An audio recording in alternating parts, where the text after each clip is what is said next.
better all the other weightings. So we're not going to take time to go through every single weighting, but you'll have the ability to then go look at all the different weightings in our current funding model that the principal will apply to understanding them, if you can kind of get your mind around understanding this one. And then after that, KSD doesn't have official testimony, short turnaround, but they'd be willing to answer some questions or maybe just give an update around SB 387, the at-risk tracking of the cohorts.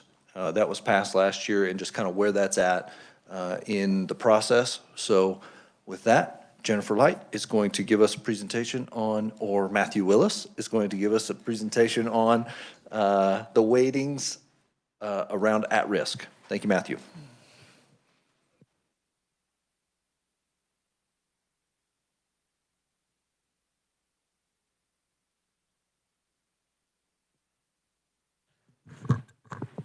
Afternoon, Mr. Chair, members of the committee. I am Matthew Willis, Senior Research Analyst for KLRD. So I will be talking about the at-risk and the high-density at-risk weightings, which are the largest of the kind of individual student weightings. I would note that the high and low enrollment weightings, which are more of a district characteristic, tend to, I believe, comprise more, but at-risk is pretty large. So you should, before you have a packet that has 5 different documents. I'll kind of walk through these. If you are in the Ed Funding Task Force, I apologize that these are going to look fairly similar. So first, you will have a green sheet. This is an excerpt from our school finance memo, and I just took out the pages that discuss how the at-risk weighting and the high-density at-risk weighting are calculated. So I'll be referring to this as we kind of walk through the accompanying spreadsheets. You'll then have 4 different packets of spreadsheets. The first one on top that has the kind of purpley color on the USD title. So this is sorted by school district number, so just starting with 101, ending with 512. And you'll kind of see, I'll just kind of quickly walk through. So in the first 4 columns, you're going to get the characteristics, the district number, the county that its headquarters is in, the district name, and then the region. And for the region, we used the state board kind of lumps districts together in regions for some kind of educational opportunity elements. We just utilized that matrix just so that if you're not certain quite where a district is in or anything like that, you can get kind of a rough geography. And then starting in the column A, this is the percentage of the district's FTE enrollment that qualifies for free lunch. Column B is the FTE enrollment of the district. These are both for the current 2024-25 school year. I will note these are unaudited, so these numbers could or will likely change to some element by the end of the fiscal year, by June, as KSDE continues to audit. Column C is going to be the FTE of free lunch. As I get into it, that is kind of the basis for at-risk. The orange highlighted column D is the weighted FTE for at-risk for each district. E and F are the 2 components of high-density at-risk that I'll get into, with column G then being the actual high-density weighting for the districts. H is just if you add the at-risk and the high-density at-risk weighted FTEs together, what are those combined? Column I that has the green highlight to it is if you just take that district's combined at-risk and high-density at-risk weighted FTE and multiply it by base, which you'll notice in the upper left-hand corner is $5,378. J is that district's total weighted FTE times base, so you can get kind of an idea of how much their at-risk weightings compose of their overall total state foundation aid. K is just that difference put in a percentage. So for instance, for 101 Erie, Galesburg, if you take their 687,000 that they get divided by their 5 million, their at-risk and high-density at-risk weightings constitute 13.6% of their total state foundation aid. I did this calculation so that way you can kind of see by district, what kind of how important this weighting might be in their overall state aid. Another way of thinking about that is if these weightings went away tomorrow, USD 101 Erie-Galesburg would lose 13.6% of its total state foundation aid versus 101 or 102 Cimarron-Ensign below it, they would just be 9% kind of. And then column L is one that is unique to at-risk and bilingual in that statute requires districts to transfer the amount of their supplemental budget or their local option budget that is attributable to the at-risk weightings into their at-risk fund. This just shows you then what that transfer is estimated at. Again, these are all unaudited numbers if they are pulled from KSDE. So, and I'll dig into these more, but so the top one is done by USD. The second one, you'll notice that the kind of purple header has changed to that percentage. So they're sorted highest to lowest of that percent of the weighting as total. So again, it kind of allows you to see the impact, which districts are more or less impacted by this weighting for funding. And then the two 8.5 by 11s are just them broken down. So one of the 8.5 by 11 packets is just the at-risk weighting, and the other is just the high-density at-risk. I will note they are largely the same kind of ranking of districts and percentages, but not completely. So those are just in case you're wanting to look at one weighting over the other, rather than kind of the combined nature that the two 8.5 by 14 sheets are. All right, so I will go ahead and kind of dig into it a bit then. So at risk is the bulk of what the weighting is, and at risk is relatively simple in that to calculate, in that it is just taking the number of at-risk students, which for the purpose of this weighting is students who qualify for free lunch. So taking the FTE of those students that a district has, multiplying it by 0.484, and that is the weighting. So it's not quite half, and then that weighting is added to all of the other weightings for components of creating their weighted FTE. The high density is, well, and I'll back up. So the just a couple elements around it. So the state average for an at-risk weighting is 333.1 FTE, which equates to about $1.8 million. The state median, however, is 96.8 FTE, or represents just over $500,000, just for kind of some characteristics there. And I'm more than happy, Mr. Chair, if you'd like to go ahead and I can stand for questions on at-risk specifically, or I can move into the high density and take questions at the end. Anybody have any questions so far? Representative McNorton. Thank you, Mr. Chair. I know you may not know the answer, but where did we come up with 0.484? Is that a dartboard thing, or is there any science behind that? So, Mr. Chair, members of the committee, my understanding from when we had the task force meeting is that this number kind of came out of some LPA audits and some other studies that were done when they crafted the school finance formula in kind of 16, 17. The at-risk weighting has existed since the first finance formula in 92 and just continued to become a larger and larger weighting. And so it ended 15 at 0.456. So this is just kind of in line with a slightly increased weighting from what the prior finance formula was. Thank you. Any other questions at this point?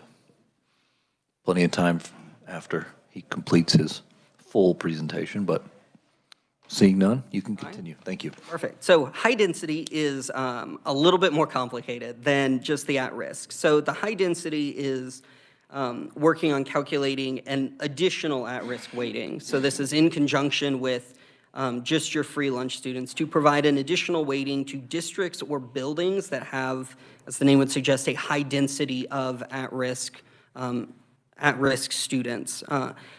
I will note, as many of you probably know, is to qualify for an expenditure from money in an at-risk fund, it has different requirements for being defined at risk for expenditure purposes than the free lunch does for how districts receive those monies, so they are not the same. I'm happy to go into that later if people are interested.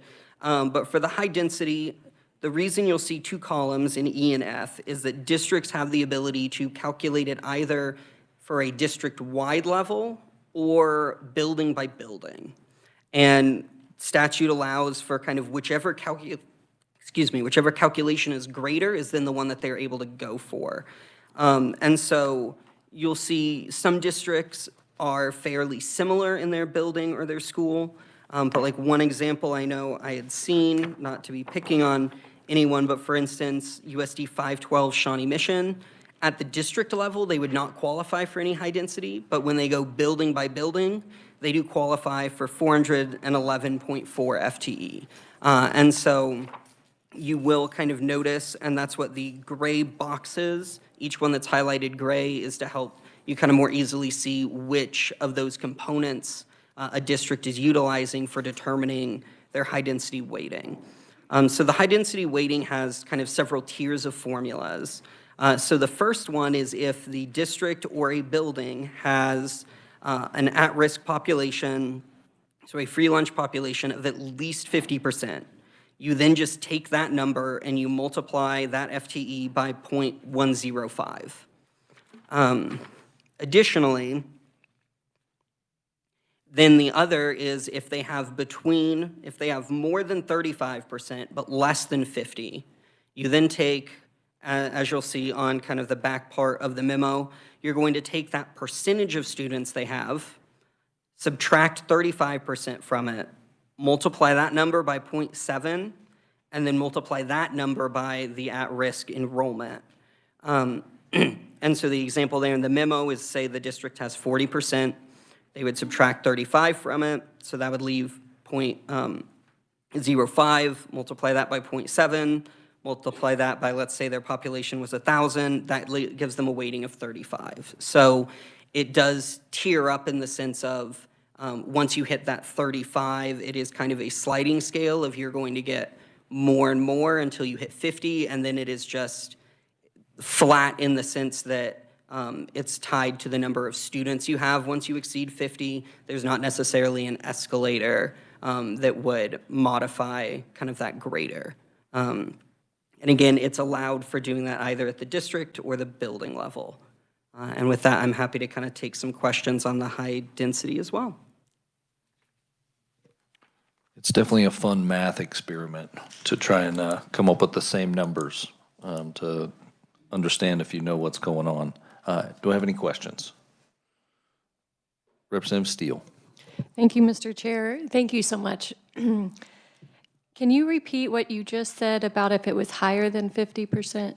Yeah, so on the 35 to 50, because you're subtracting that 35% from it first, as you're getting closer to 50, you're getting kind of that larger number to then multiply by these two others. Once you exceed 50, you're just taking your number of free lunch FTE, much like you do for at-risk, you're just taking that and multiplying it by a flat number. Okay. So if you have more students, you're going to get more of a high-density weighting, but if your district is 70%, you're not necessarily going to get a marginally larger amount than a district that might have 58% if you both had, say, the same FTE of students. That makes yes, thank you. Thank you, Mr. Chair. Any other questions? Representative Hill. Thank you, Mr. Chair. Matthew, the history of all the at-risk weighting originates in Gannon, is that correct? So both of the at-risk weightings existed prior to that. So the at-risk weighting, as far as free lunch students, has been around since at least the 1992 SDF QPA. The high density was added back in, I don't think I have my note on at the moment, but I think it was like 2014, maybe 2008. It was definitely later, but still before. It is not new to this funding formula. So is this formula that we have right now with the high density and the normal at-risk and then the 50%, is that in an attempt to satisfy Gannon? Is that why those levels are put in, or was that just come up with out of the blue? Mr. Chair, I was not around during the creation of this, so I don't know as far as some of the context of the weighting specifically. If you look at our current funding formula versus the SDF QPA, they share a lot of similarities in the type of weightings they have, but I couldn't speak to the intentions of the specific numbers given to them. Thank you so much. Thank you. Any other questions?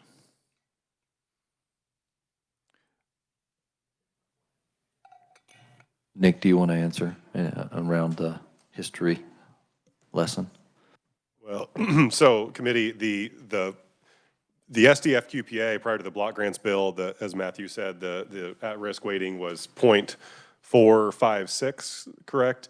And I do know that when the Education Budget Committee was considering its response after the block grants and in creating the KISA school finance formula, they purposefully bumped up that at-risk weighting to 0.484 as a response to Gannon and Gannon's focus on underachieving populations of students.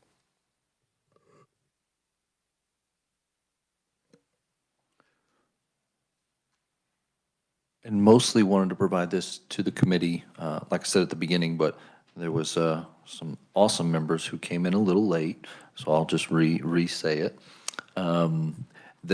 And both of you already had it, so you're okay because you're on the task force.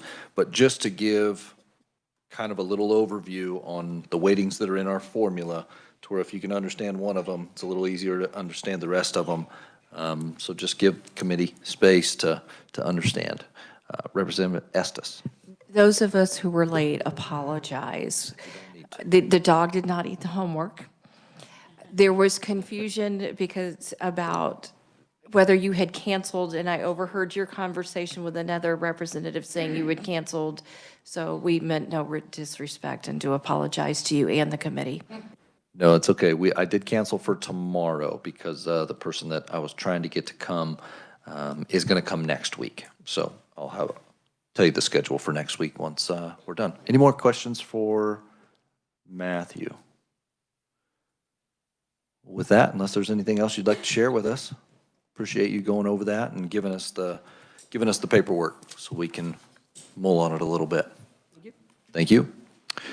And with that, Dr. Harwood, if you'd maybe give a little bit of a history lesson on 387 as you understand it, and I know there's 13 schools that had signed up for the early start of the cohort, and just a little history lesson of where we stand and what the plan is.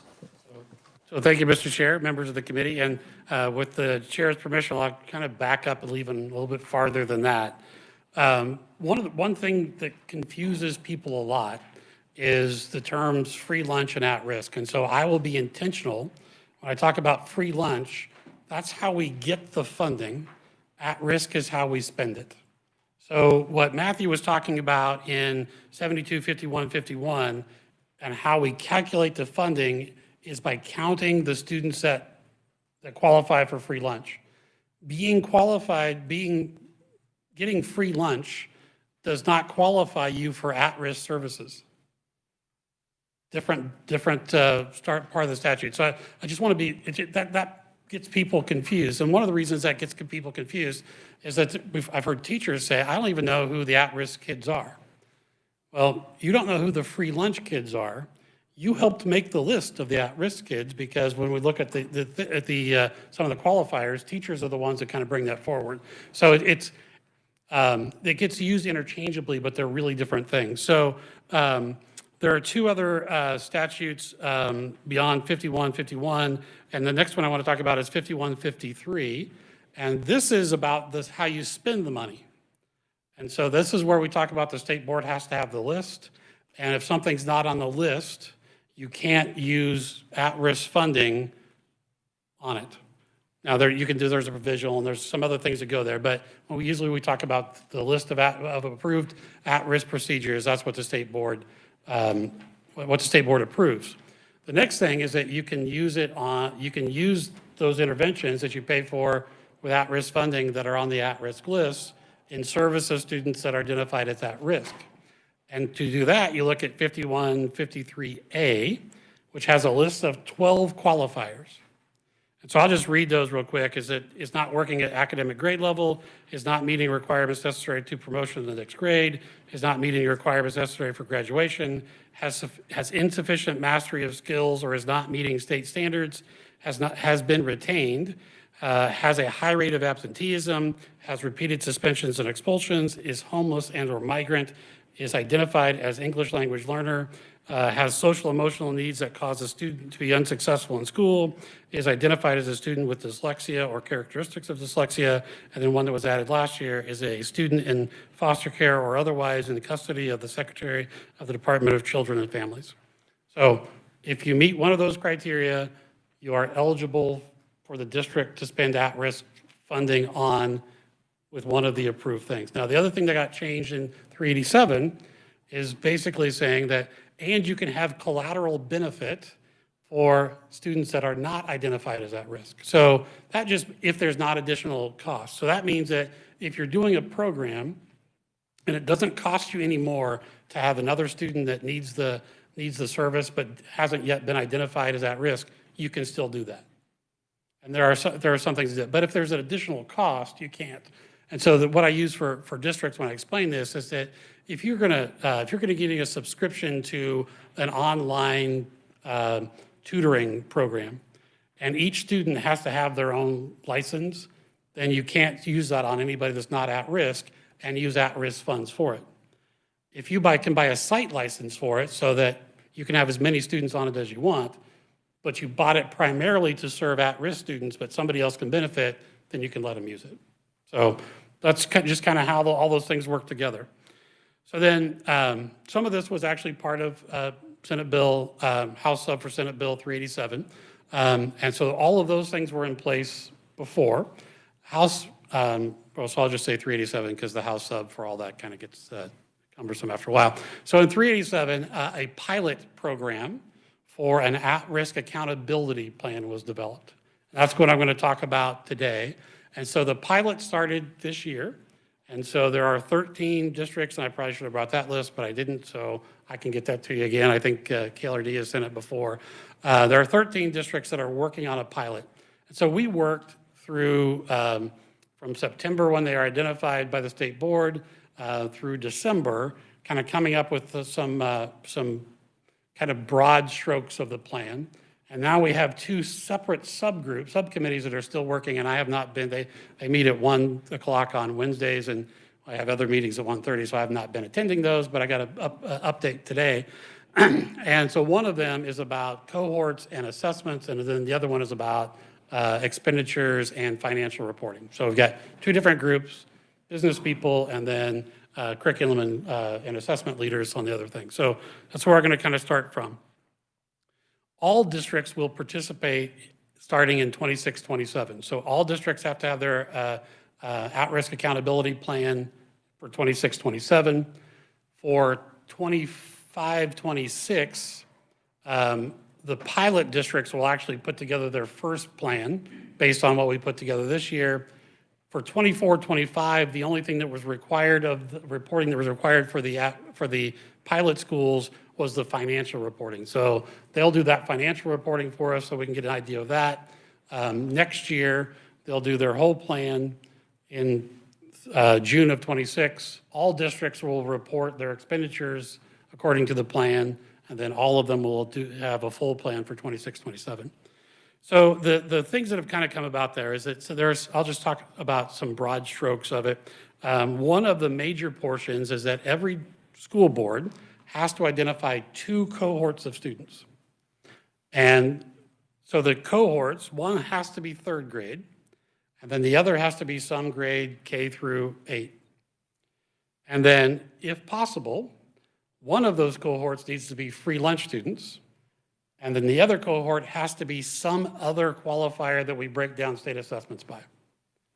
So that kind of got the committee, because we had the range of the districts in the committee were from 150 to 21,000. And so some of the smaller districts right away say, I don't have 10 third graders, let alone 10 at-risk third graders. So that's one of the first things that's going to come up, and we will have a recommendation for the legislature next year on how to work with that. But when you look at just the numbers, you have to have at least 130 students in the district to average 10 students per grade. All right, so just for some information, and these numbers are for 2023, because this is what I already had. I didn't work on I'll get to 2024. But for 2023, 42% of students were free lunch, but 58% were identified as at-risk or qualified for at-risk services. So if you look at, well, if I need 10, well, really I need to have 270 students to average as a statewide basis in order to be able to get 10 students that would be qualified as at risk. When you throw mobility in, you can't get to 10 students on a regular basis for over a 4-year period without at least 400 students district-wide. And remember, our median is 500 students. So more than half the districts are going to have a really hard time identifying a cohort of 10 students that remains through the entire 4 years. Because part of this is that these are closed cohorts, which means you identify the cohort at the beginning and nobody gets added in, because the purpose is to measure the longitudinal progress of that group of students that are getting the interventions over time. So somebody that comes in the 4th year, you can't put in. But if people leave, then they're gone. So one of the things that this group is looking at is that realistically, how many students do you have to start with to have a reasonable chance of having at least 10 when you get 4 years later? And so that will be part of a recommendation next year about, all right, so what do you want us to do with districts that can't do these cohorts? What does their plan need to look like? And because we'll have some districts trying to put those plans together over the summer and August, this is what went wrong with that. So we'll have recommendations for that. The next part is that for each of these cohorts, you have to set a 4-year quantitative goal, okay? Which means, and you have to use the ELA and math assessments if available. So there are two things with this, but one of the first recommendations that the committee made, and this will be part of it, is that the required grade should be 4th grade and not 3rd grade. And the reason for that is that if you have to use state assessments as one of your measures, it would be really nice to have 3rd grade scores to look at to identify the cohort of 4th graders moving forward. The problem is you can't go later than 4th grade because it's 4 years, so you have 4th grade, 5th grade, 6th grade, and 7th grade. If you don't make it after the 4th year, you can evaluate again on the 5th year with this 8th grade, and then you don't have a state assessment in 9th grade. So that kind of gets cumbersome there as well. So we think the required should be 4th grade instead of 3rd grade for that reason. You could do 3rd grade, but it's just going to be more difficult to set a goal without state assessment scores to go with that. The other part of it, the subcommittee is looking at is the question, as it says, must use ELA and math assessments. So the question is, do you have to have 2 goals or 4 goals? So do you have to have an ELA and a math assessment or goal for each cohort? So that's 2 goals per cohort. Or are we supposed to come up with something that puts math and ELA together, which doesn't make a lot of sense? And so one thing that could happen, and this is, I'm not ready to say this would be a recommendation, the legislature could say, you need to have a cohort that has an ELA goal and you need to have a cohort that has a math goal. And they could both be 4th grade, you could have 3rd grade and 4th grade. That would be one way that you could look at that. Or the legislature could say, really, we've been talking a lot about structured literacy and reading, so we want you to have an ELA. We want it to be on that goal instead. So that's just something to think about with just kind of the reality of kind of putting these cohorts together. So the committee is still working on that one, so they'll have that. The other assessments you can use are summative and formatives approved by the state board. which the only summative currently approved by the state board is the state assessment. And then the formatives would be the intermediate or the interim and mini tests that are part of that system. The group is looking at things like FastBridge and some other things. And so are there other things that the state board should consider looking at? The other ones are ACT and work keys. This would only be possible if you're using ending with 11th or 12th grade. So if you start with let's go back to a 7th grade class, and then you could include ACT or ACT work keys at the end. The difficulty for districts in that is that you're going to have to base your goal on something that you know about students that predicts where they would be in 4 years when they take the ACT for the first time. So that would be a little bit more problematic because we get into the next part, which are the consequences for if students don't meet the goals. Now, the first thing, and I forgot to say this before, there was a lot of confusion during discussions last year about that the goal has to be 75% of students in levels 3 and 4. That is not true. That's not what's in the bill, and I've tried to help people understand that. So the district sets the goal for whatever they think there is, and I've talked a little bit about we're going to have to help work with districts to be able to set realistic, attainable goals. This is not the time you want to set a stretch goal like 75% being in 3 and 4 because there is a financial consequence if you don't make it. And the way that works is if one cohort doesn't make the goal in 4 years, you have the 5th year to try to make it. But after the 5th year, if they don't make it, then KSD takes the base state aid for what was the 5th year and the base state aid for what would then be the current year, and we subtract the difference, divide by 2 to get half of that, and then subtract that from the base, and that would be what the at-risk funding multiplier for that district is. So in essence, well, I'll go to the next one. So if both of them don't make it, you don't divide by 2, you just subtract the difference. So in essence, what it does is it freezes in the base that's used for at-risk calculation until such time they have a cohort that achieves the goal, which can't be for 5 years. So that for at least 5 years, they will not see an increase in their at-risk funding based on the multiplier. They would only see an increase if they had more students that qualified for free lunch. So for those reasons, it's really important that districts set attainable goals.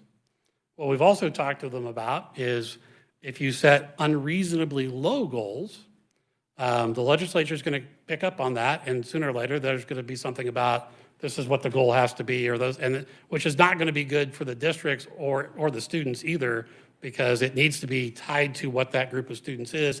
And I don't believe the legislature can set a goal that could actually work for 286 different cohorts across the state. So it behooves the districts, and we'll keep telling them this, to set reasonable goals.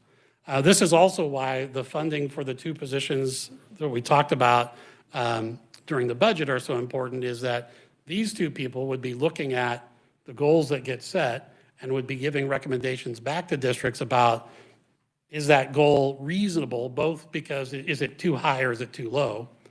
Now, the local school board gets to set that, but we could send it back to them and say, are you sure this is what you want to do? Because we think it's maybe too high, or maybe because it's too low. And so those are the things we need to be able to evaluate. The committee that's working now is working on lots of different things on how can we best use, how can we best give that advice based on the history of state assessments. Now, the thing that comes up with that, we're trying to put some of that information together. We're going to have to make sure that we can link that to the assessment that is given this year, because it's different than the assessment that was given last year. The intention is that they will be comparable. So even if it was a thing where one was a numeric and the other one was a alphanumeric result, there would still be a way to do that. It won't be that, it'll be a number, but having a way to be able to link those is going to be important moving forward. So, and so I'll just talk about the other group. The other group is working on, basically, the districts will be providing a fund level accounting of their at-risk expenditure. And so it's a way, and the forms that we're looking at is that if the curriculum instruction people pick this intervention, and they have to explain why they picked that and all those kind of things, the intervention then goes into the budget worksheet, and then the business people say, okay, it qualifies as at-risk or not, and then this is how much it's going to cost. At this point, we're kind of playing with how to break that down, looking at 3 ways, depending on what it is, whether it's supplies and materials or salary. And then there's another one they were looking at to kind of break that out.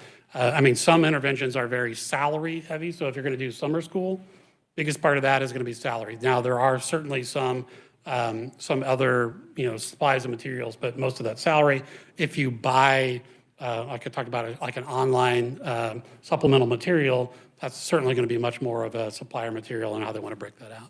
So the pilot districts will be giving us those reports in June of this year. We'll be able to break them down and look at them and say, is this working or not, so that next year when we collect 286 of them, we have a better way to do it, because we'll probably be getting them in Excel spreadsheets or something like that this year because we don't have anything built to do that yet. So that's my update. I'll be happy to stand for questions. Questions? Representative McDonald first, and we'll come over here. Thank you, Mr. Chair. I've never been a big fan of this bill, and I understand maybe what our underlying goal was, but I will never understand how we're going to take money away from a district or teachers or students who are having trouble meeting these metrics and expect them to do better. So I just would like to once again be on the record as saying I think it's counterintuitive to be taking money away and expecting better progress. Representative Brantley. Thank you, Mr. Chair, and thank you for being here today, Dr. Harwood. I guess I have a little bit of a question and kind of a thought. So if we have this at-risk piece, and if the district doesn't meet those goals, they are going to lose funding. So it's either, they will not be eligible for additional funding. I got admonished for saying losing funding last year, so it's. So I have this perspective to throw out there. Let's say that the legislature made a percentage of gain that we want to see in reading. And if KSD doesn't meet that level of percentage gain and your funding is withheld, is that relatively the same thing? So I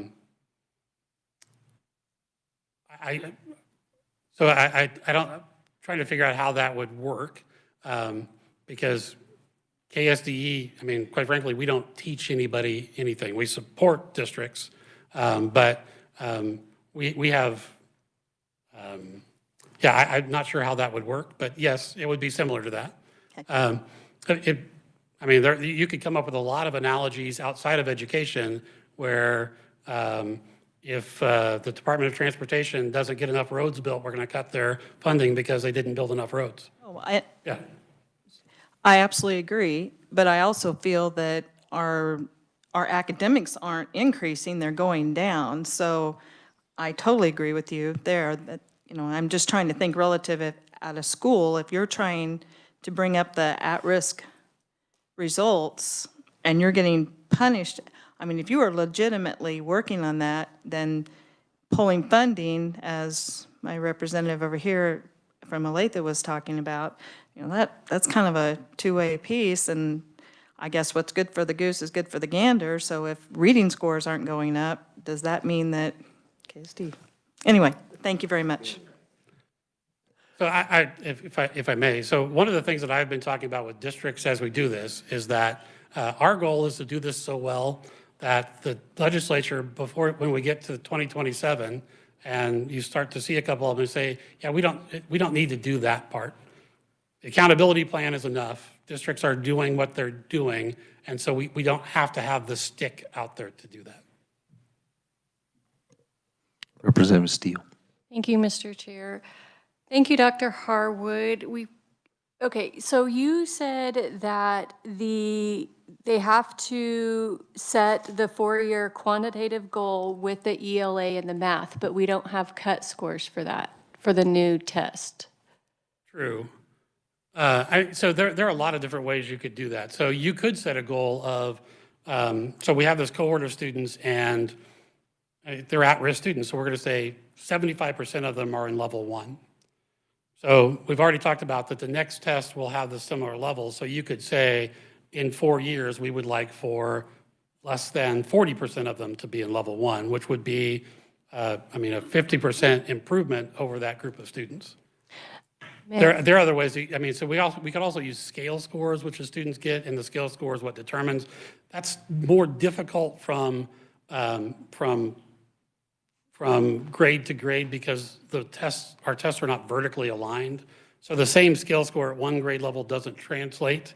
But what we're trying to do is look at, can we say that this scale score at this grade level is in the same range as this scale score at this level, even though they're different standards?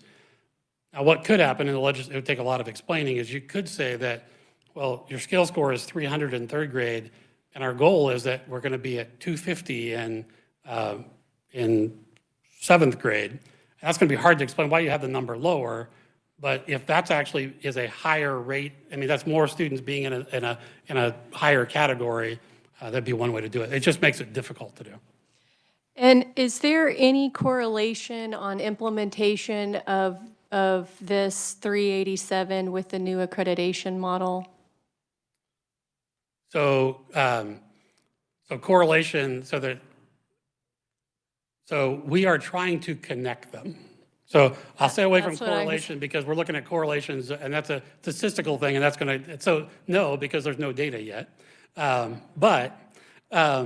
So what we are trying to do is have districts understand that if you have your KISA goals and you're looking, and let's say you're working on structured literacy, it would make the most sense then to bring that down to that, because you should have picked that goal because students were not doing well, and most likely your at-risk students were doing, could be even worse.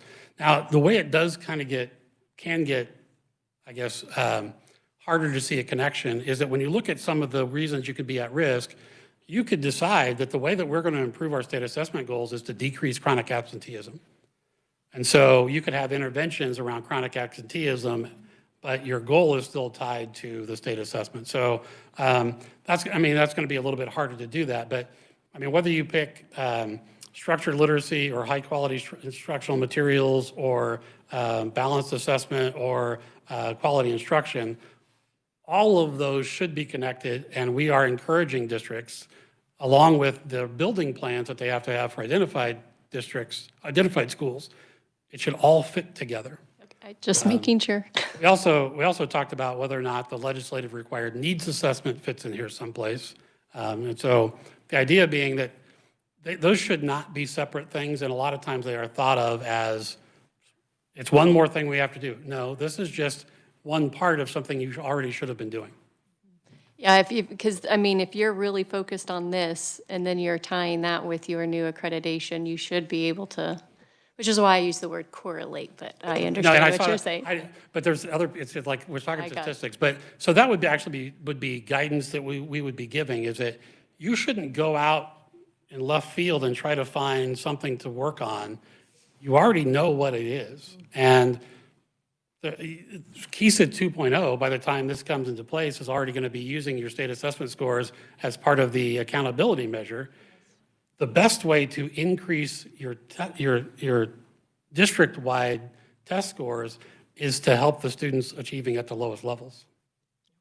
Thank you, Mr. Chair. Representative Smoy. Thank you, Mr. Chair. Thank you. Welcome back. I feel like we see you every day. I have a question around the at-risk spending. So a few years ago, I happened to attend a school board meeting where we were discussing the budget, and the superintendent flat out said, this is going to touch enough kids in our district that we can use at-risk funding. basically a carte blanche of we can use the funding however, because it doesn't make any difference. Now, I know that you guys did try to re-educate some of that out of the idea around what at-risk funding is actually for. And I would just like you to kind of walk me through what that education process with our school boards and superintendents actually look like. So, so the rules around at-risk changed last year as well. So we still get people who want to go back to the last legislative post-audit. That's really not relevant anymore because the law has now changed. And so we've tried to do kind of a reset on what that is. So what we would tell a district in that situation is that you have to start with the idea of how is this expenditure going to help at-risk students? Now, because of the collateral benefit, I'll use an example. Something that's on the list is, I always get it wrong, but I'm going to say reduce class size, but it's not there because you look at ours, it's not there. It's like class size reduction or something like that. And so that's a situation where if you are doing that because you need to have smaller class sizes for at-risk students, then what would happen is, let's say that you have 75 third graders. And so with your current funding, you would have to have 3 sections with 25 in each one. But with at-risk funding, because for our at-risk students, we need to have smaller class sizes, we hire 1 more teacher out of that. That's going to benefit all of the third graders. But your purpose has to be benefiting the at-risk students, and you need to be able to articulate that. So there are probably things that you could say what you said. I would probably ask people to say it differently and start with, what are we doing to help the at-risk students improve their success? But if it doesn't cost us any more, how can everybody else benefit as well? Because it's better for that student never to be identified as at risk. And if we can do that with some of the spending, it's fine. But now, the law still says above and beyond. That's why I talked about if current spending says we have to have 25 students in a third grade class, then reducing that is above and beyond what you would normally be doing. And if you're doing it in service of at-risk students' performance, I think that meets the criteria. And that's what we have talked with everybody is, stop asking the question, how do we spend at-risk funds? Ask the question, what do your at-risk students need to be successful? And the other question will answer itself. I very much appreciate your work and your team's work in making sure that we are spending at-risk funds on at-risk kids. So I appreciate the education piece that you guys have put into that. And just some history on that so everybody knows is that when there was a time when I was a chief operating officer that the direction from the legislature is you can spend the at-risk funds any way you want to. And when we were in a recession, that was actually encouraged. And so it was then okay to spend at-risk funds based on the percentage of free lunch students that were in a classroom. And the legislature was okay with that. And so districts were doing that. And so now the problem is that it's been a re-education process to get back to something else. And some of that, what we tell districts is, remember at that point that you were constitutionally unfunded, according to the Supreme Court. There's been a lot of money go into the base. And so really we should have enough money in the base to do general education. We have to really think about these at-risk funds. Now, some districts, and if you look at Matthew's list, there's some districts that get a lot of at-risk funding. And it's because they have a lot of free lunch kids.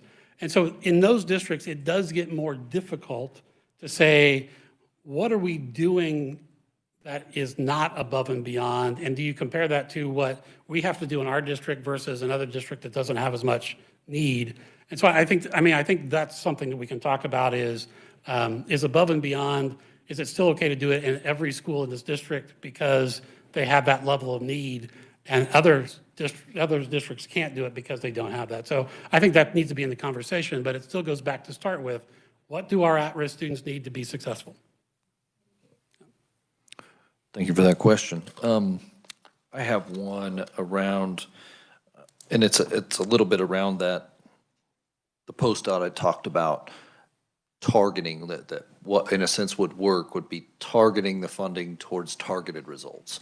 And that is, I feel like we're stepping in that direction 100%.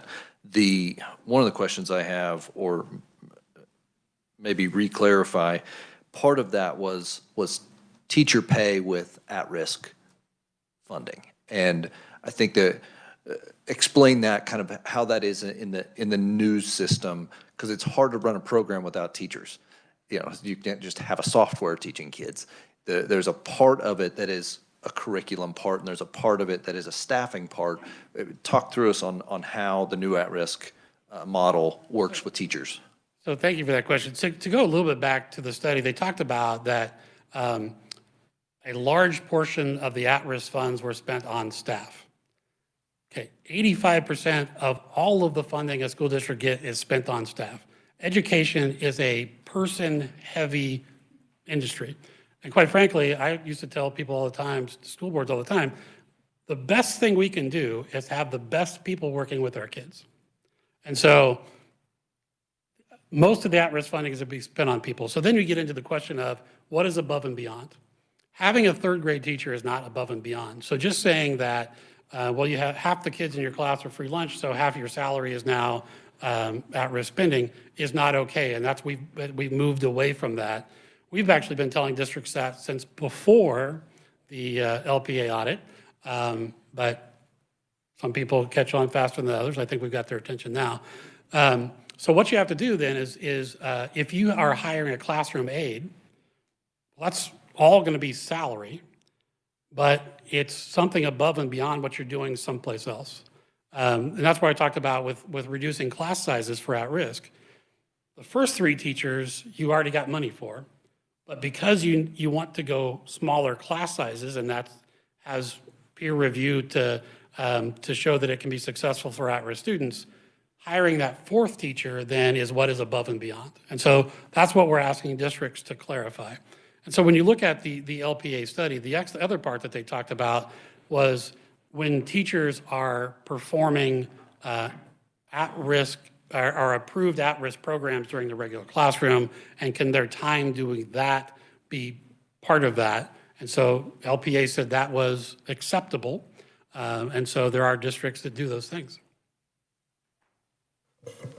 I really like that concept around, because there is both a benefit, again, the above and beyond for those that are in that smaller classroom that are specifically at risk, and then another benefit to the other 3 or 12, however many, whatever the size of the school is, that are reducing the classroom size as well, even though they may not be eligible for at-risk funds, they're getting a benefit by targeting that funding in that way. So just to add to that, so talking about the high density at risk, there is a strong correlation of the increase in the percentage of students that are at risk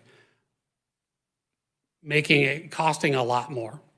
And so if you have a really small number of at-risk students, you have so many other positive examples of non-at-risk behaviors that make it, quite frankly, less expensive.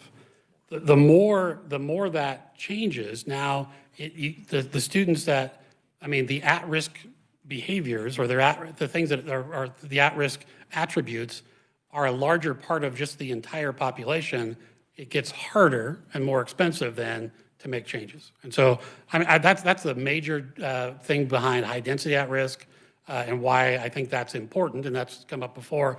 There are a number of states that do sliding scales of something similar. So I think that's an important part of it.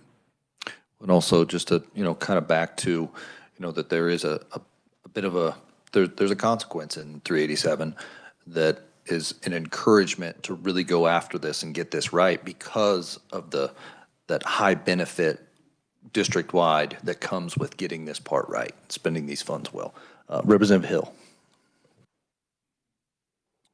Thank you, Mr. Chair, and apologize again for being late. Hope we can get some detention or something out of it. Yeah. So, Dr. Harwood, I appreciate you coming and talking about at risk, because I think this is a critical component of what we have in place, what we need to have in the future, and getting it right is a big deal. And I think, I'd love to just sit and have a half-a-day conversation with you about your observations and what actually works in schools and anecdotal stuff till we get tired of it. I appreciate your statistical comment there. It helped relieve my angst for just a second. One thing I wanted to comment on, and there's so many questions I could ask you, so I'll just try to narrow it down. But I think there's maybe a little bit of confusion, and when you said it, I thought that doesn't sound quite right for me. So I pulled up the bill from last year, and when you talk about the measures of the cohort groups, and you said there should be 2 to 4 measures instead of 1 and 2, I think, or something like that, or 2 measures. I think the way the bill is written, and I pulled it up and I was verified on it, that the consideration of the state assessments is 1. And then there is the opportunity, and I kind of remember this because I think this was some of my language that went in, I guess. So the opportunity, if you did not feel that the state assessment was correctly evaluating what you were doing or how you were improving those children, the idea was that if you thought there was another measure that was better than the state assessments, then you could use that measure as well. But you had to have the state assessment in. So I hope that clears that up a little bit. So I didn't talk about the other measure that you can choose to have. That's fine. Now, where the confusion is on, is it 2 goals or per cohort, is it says you shall consider the ELA and math assessment. Sounds like you have to have a goal for both assessments. I think those are taken to be a single unit, as the way I'm reading the bill, and maybe we didn't clarify that quite like we should. And I would say, from a school district perspective, that would be 2 separate goals with 2 completely different sets of intervention. And so I think that that's something that the pilot groups are going to ask for clarification on, because if you're thinking about the consequence piece, now do I have 4 opportunities to succeed or fail, or just 2? And I think that's important, and I think the legislature can clarify that. But I'm bringing up the things that we've seen so far that will probably be something we'll be asking for clarification on next year. So big things are some of the testing parts that we talked about now, and then cohort size. It's not going to work the way we wanted it to everywhere. So how can we do that? And the group is trying to come up with some suggestions, because the other thing we said is that if we said we should do away with the cohorts for groups that don't have it, well, that may not be the best suggestion to make either. So we're looking for suggestions for. So, yeah, and I think, we don't want to overload the results we're getting just from those schools that are able to provide that. We want to know from some of those other schools too. So I appreciate the effort on the cohort groups. Something to, and you might want to comment on this and just think about it. And part of it's, what we're working on and funding task force too. But I think one of the first things that we have to accurately identify or try to do as well as we can is whether we're getting the numbers right to start with. I've talked to you maybe a little bit before about that, how high the correlation is between free and reduced lunch. And does that, maybe it works really good on a state level, may not work as well on a school by school level or a district level. And, really the start is making sure we get the money where it needs to be. And so I'll shut up with that, and thank you so much for being here. So now, to use the word correlation correctly in the statistical message, not just correctly in the relationship part. So there is a very high correlation between student academic performance and free lunch. It's not causal. The example I use is that I was a principal at Central Junior High in Lawrence. And so I had families that both parents had PhDs. They had chosen a lifestyle that was not necessarily high on material items. And so kids qualified for free lunch, but two highly educated, engaged parents, they were not at risk for anything. But then when you look at it, there's another student whose parents are very wealthy that is at risk. So this is something the funding task force is going to tackle again, and it's been an issue in every state that looks at it is, how do you do that? Because you could say, we'll fund it based on the district's identification of at risk. I don't think the legislature is going to go for that. And I could understand why. So, what can you use? And so that'll be a conversation that, and we'll look at, I'm sure KLRD will help us with examples of different states and what they're doing, and maybe we'll find a better one. I will say that a lot of states have tried, and a lot of times they fall back to poverty, whether it's free lunch or census poverty or whatever measure you want to use for that. Yeah. Representative Estes. Thank you, Mr. Chair. Dr. Harwood, I'd like to go back to the conversation you were having with the chair. And you said that fourth teacher that you hire in order to reduce class size could be an at-risk strategy. That kind of started a debate in my head. I won't tell you which part of me won, because I don't know. But does that mean that fourth class should be only at-risk students, so they're getting the very smallest class size? What do you think is the best way to use that fourth teacher? So I would say no, that is not the best way to do it, because part of what you're looking at, so the same thing we work with districts about is that do you put more special education eligible students in one classroom so that you can put the pair in there? And if it's one or two, fine, but it changes the dynamic of the classroom. And I think that spreading the students with needs evenly across the four teachers is the best for the students. And so, and because the law allows for the collateral benefit, I believe it is legal under the current statute. And I think educationally, a much better situation for the students that are identified as at risk and the students that aren't. Okay, thank you. Follow up on that a little bit. Would there be specific interventions for the at-risk kids in each of those classes as they're being dispersed? Whether it's on a math thing, whether it's on wherever they've been identified as being eligible for those at-risk dollars, is there a targeted assistance even though they're spread out? Yes, and that's certainly going to happen. So if you think about it, that elementary classroom, you would disperse them evenly through their homeroom class, but you might also be using a at-risk funding for a reading interventionist.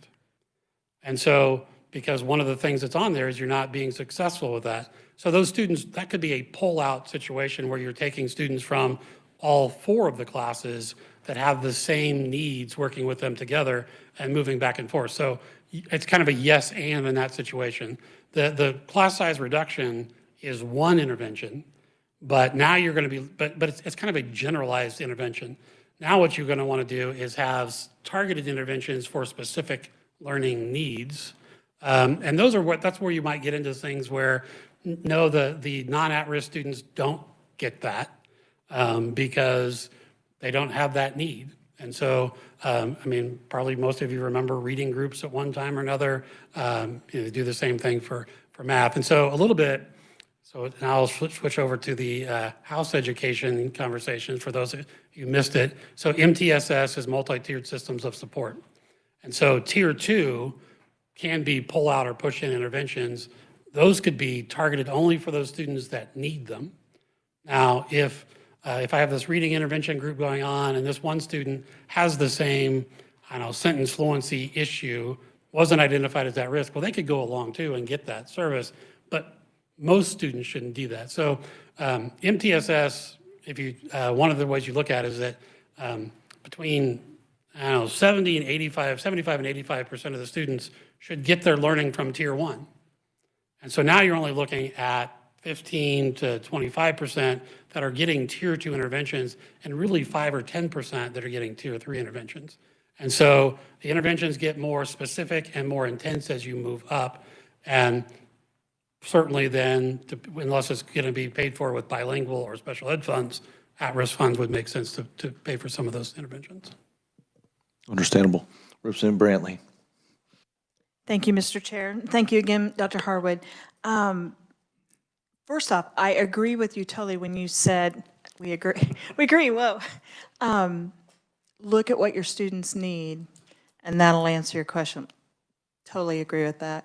My question really was around just the fast bridge, and have they looked into that anymore as the at-risk assessment to be able to gauge the level of gains and learning that make sure those at-risk students might be able to meet that benchmark by the end of the year? So the subcommittee that's looking at that, I mean, so yes, they are looking at, it's a little bit like Representative Peel talked about, is quite frankly, several of our districts have found ways to improve fast bridge scores with students that show growth, but at the same time are not seeing a correlate, I mean, a similar gain on state assessments. And so it's one of the things we're looking at is, so why is that? Now, the conversation I had today is that what I always told staff is, well, I mean, the standards are what we're supposed to be teaching to, and the state assessment is supposed to be measuring the standards. So until somebody can show me that either the standards are not the standards we actually want our students to learn, or that the state assessment isn't actually measuring those standards, we have to keep the state assessment in mind. We need to look at that information. But there is some disconnect between some of our progress monitoring tools showing growth for at-risk students and that same growth not showing up on the state assessment. That's information we need to continue to look at. And some of this will help us do that because now we're going to have these closed cohorts of students, and the district may say our secondary measures are going to be fast bridge. And look at this, we didn't get the gain we thought we were going to get in state assessment, but look at this growth we got on fast bridge. And my hope is that by the time we get to 2031 and the legislature has kind of seen these things working, because you'll get the reports annually, you'll say, you know what, we're going to, I mean, if you made it with one measure and you didn't give the state, we saw that you did the work, and so you don't get the reduction in at-risk funding. I think some of that, we've got 7 years to show that that we're doing the work to make that happen. Representative Estes. Thank you. Does anybody use their at-risk money or any other money to teach children how to take a test? I hope not. So my position on that is that learning how to take the test is not what you're trying to do. Now, I will say that the interims and the mini tests, one of the advantages of those is it exposes students to the testing platform. That's especially true if you're a district that doesn't do a lot of online things, because you don't want the testing platform to get in the way of the student actually performing the way they should. But as far as this is how you take the test, I don't know of anything that's on the approved list that would qualify as this is just a how to take a test kind of thing. So if it is, it would be difficult for me to understand how that would be allowed under the current law. Okay, thank you. Representative McNorton. Thank you, Mr. Chair. You brought up an interesting thing when you talked about the parents in Lawrence.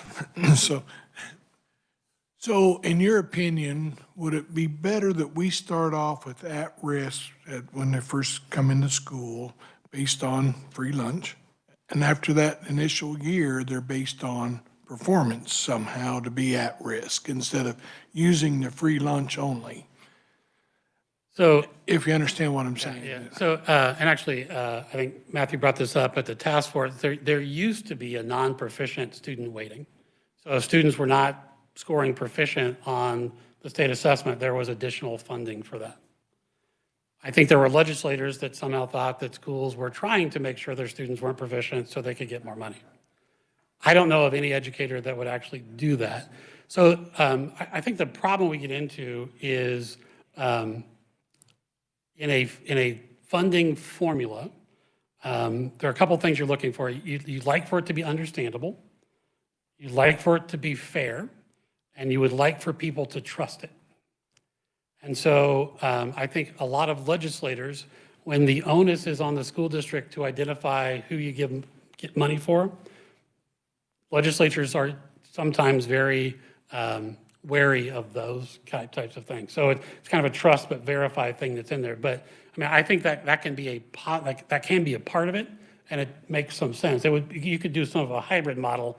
There's so much based on poverty, however you want to call for it, but some other part is based on performance or those kinds of things. I mean, so in a utopian kind of funding formula, that would work.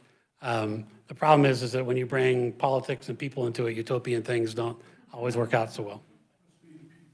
Well, I mean, but it's true, and I've had this conversation before. My dissertation was about school funding formulas, and so at the end of it is that you can be simple or fair.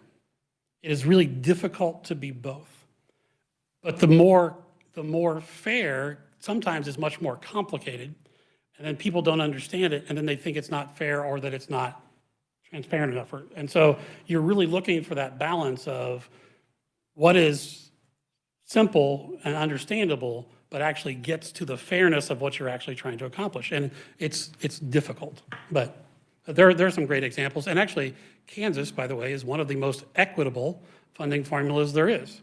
The argument rarely is about how the funds are distributed. It's about how much goes in the front side. And that's where you get into the funding formulas. There's two parts to it. There's how much you're distributing and then how you're distributing it. Representative Smoy. Thank you, Mr. Chair. All right, so that sparked an interesting conundrum here. Every year, whether it's at the state level or the federal level, somebody brings up actually paying for all kids' lunches and taking free lunch kind of out of the equation because we're doing it for everyone. How does that affect, if that's how we are getting the funding, what are we looking at in that case? So the districts that do a community eligibility program, which is free lunch for everybody, and again, we talked a little bit about that. You can do that. You really need to be at least 65% free lunch to even make it come close to breaking even. When they do that, for the students that aren't directly certified as free lunch, we do a household economic survey. It's the same survey that we did during the pandemic when everybody had free lunch.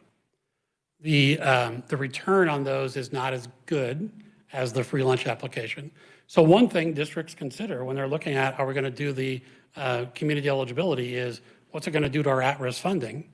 Because we may not get the surveys back that we need that would show that our families actually qualify for the funding we have there. So there are ways to do it. The other way you could do that if you did it universally, I'd probably start looking at census poverty instead.